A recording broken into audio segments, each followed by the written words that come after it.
sekalian yang saya hormati, bukan hanya pemerintah yang harus berubah. Kalangan bisnis, pelaku usaha juga harus berubah. Saat ini proses bisnis juga masuk ke dunia digital. Semuanya bisa dilakukan serba online.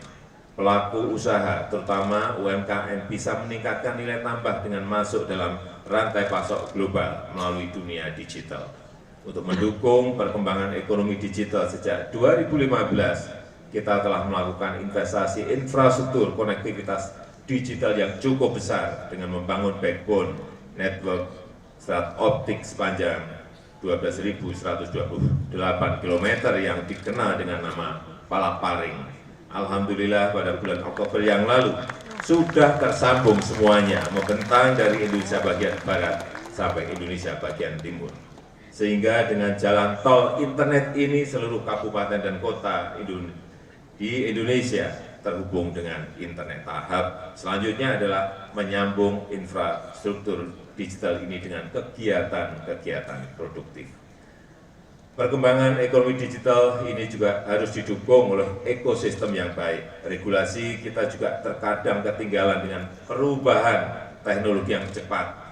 Misalnya kehadiran fisik saat pembuatan akta otentik seharusnya dimungkinkan dengan pemanfaatan teknologi. Sekarang kita bisa bertatap muka melalui video conference, video call. Kita juga bisa tanda tangan dengan elektronik tanpa kehilangan bukti otentiknya.